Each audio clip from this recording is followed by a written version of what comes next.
Please subscribe our channel in search of light for more videos. एक ज़रख़ेज़ ज़मीन में दो आदमी रहते थे जिनमें से हर एक के पास एक शानदार बाग था।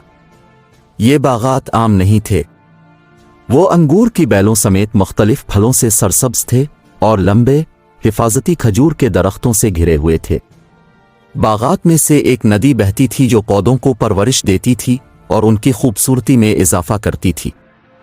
मर्दों में से एक आजिज था और उसने पहचान लिया कि उनकी खुशहाली अल्लाह की तरफ से एक तोहफा है। उन्होंने शुक्रगुजारी की अहमियत को तस्लीम किया।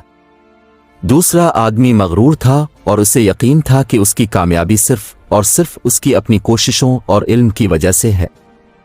कुरान ने इसको सूरा कहफ में इस तरह बयान किया है, उनके सामने दो आदमियों की मिसाल बयान करो, हमने इनमें से हर एक के लिए अंगूर के बागात बनाए और दोनों को खजूरों से घेर लिया और उनके दरमियान खेती रखी।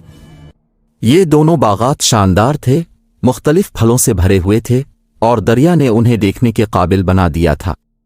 साल बा साल बागात ने वाफिर पैदावार हासिल की जिससे दोनों आदमियों की दौलत बेहद हो गई।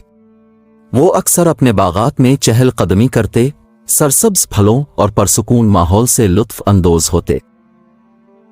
इनमें से एक सैर के दौरान आजिज आदमी ने उनकी खुशहाली पर अल्लाह का शुक्र अदा किया और अपने साथी को भी ऐसा करने की याद दिलाई। उसने कहा कि अल्लाह के फजल से मुझे ये बागात नसीब हुए हैं और मैं उसका एतराफ़ करता हूँ, इसका शुक्र अदा करना ज़रूरी है। ताहम मगरूर आदमी इस ख्याल को मुस्तरद कर रहा था।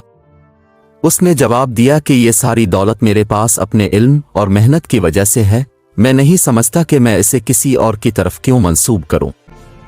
कुरान ने सूरा कहफ में इसका तज़किरा इस तरह किया है, और मैं नहीं समझता कि क़यामत कभी आएगी और अगर मैं अपने रब के पास वापस लाया गया तो मैं इससे बेहतर चीज़ वहां पाऊंगा।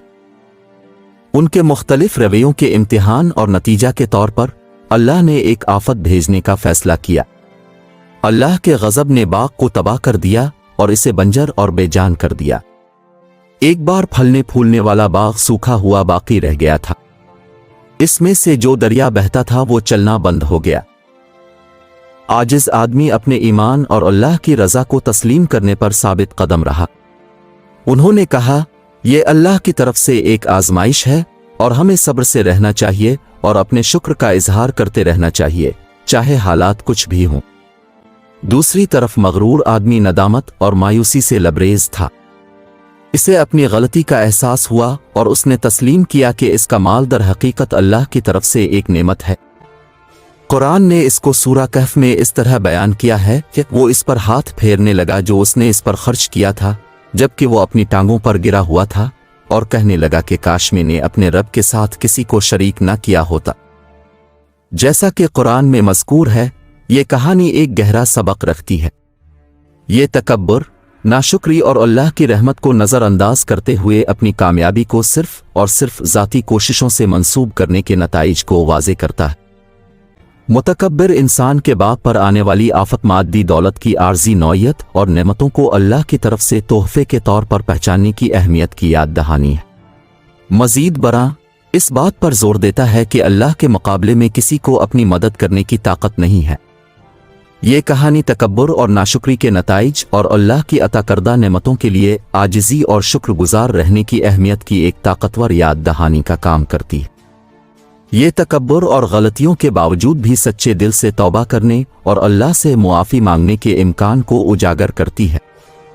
अल्लाह ताला ने कुरान मजीद में सूरा कहफ में उसको इस तरह बयान किया है, बेशक इख्तियार अल्लाह के पास है जो हक है, वो जज़ा देने में बेहतरीन और बदला देने में बेहतरीन है। Please subscribe our channel in search of light for more videos.